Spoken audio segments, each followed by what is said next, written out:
শান্তির পতাকা হাতে যে পথ চলা শুরু হয়েছিল সেখানে এখন দৃঢ় সংকল্পের সুর। এক সময় যিনি ছিলেন গেরিলা যোদ্ধা, সেই মানুষটি এখন রাষ্ট্রের প্রেসিডেন্ট, যিনি শান্তি প্রতিষ্ঠায় ছিলেন অনড়। কিন্তু বিদেশি হুমকির মুখে দাঁড়িয়ে আবারও অস্ত্র ধরার কথা বলেছেন গুস্তাভো পেত্রো। সম্প্রতি ট্রাম্পের বক্তব্যকে ঘিরে দুই দেশের সম্পর্কে তৈরি হয়েছে নতুন উত্তেজনা, যা নাড়িয়ে দিচ্ছে লাতিন আমেরিকার রাজনীতিকেও।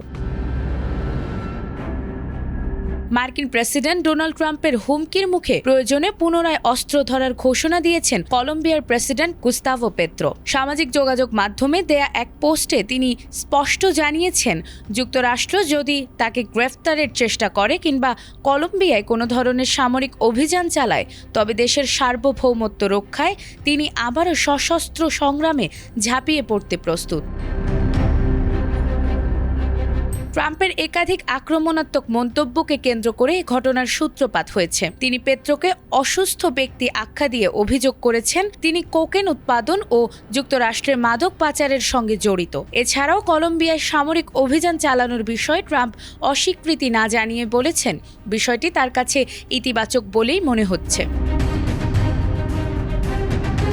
এই মন্তব্যের তীব্র প্রতিক্রিয়ায় প্রেসিডেন্ট পেত্রো বলেছেন, তাকে স্পর্শ করার চেষ্টা করা হলে দেশজুড়ে ভয়াবহ গণপ্রতিক্রিয়া তৈরি হবে। একই সঙ্গে পেত্রোর অভিযোগ, মাদক দমনের অজুহাতে মার্কিন সামরিক হামলা হলে তাতে সাধারণ মানুষ এমনকি শিশুদের প্রাণহানির ঝুঁকিও বাড়বে, যা কলম্বিয়ায় কয়েক দশক ধরে চলা অভ্যন্তরীণ সংঘাতকে আরও উস্কে দিতে পারে। অন্যদিকে কলম্বিয়ার পররাষ্ট্র মন্ত্রণালয় ট্রাম্পের মন্তব্যকে দেশের অভ্যন্তরীণ বিষয়ে অযৌক্তিক হস্তক্ষেপ বলেছেন এবং আন্তর্জাতিক আইনের নিয়মের বিরুদ্ধে বলেও নিন্দা জানিয়েছেন। গুস্তাভো পেত্রো একসময় M19 গেরিলা গোষ্ঠীর সদস্য ছিলেন। পরবর্তীতে স্বাভাবিক রাজনৈতিক ধারায় ফিরে এসে তিনি অস্ত্র না ধরার শপথ নিয়েছিলেন। তবে বর্তমান পরিস্থিতিতে মাতৃভূমির সার্বভৌমত্ব রক্ষার প্রশ্নে সেই শপথ ভাঙতেও দ্বিধা করবেন না বলে স্পষ্ট জানিয়ে দিয়েছেন তিনি।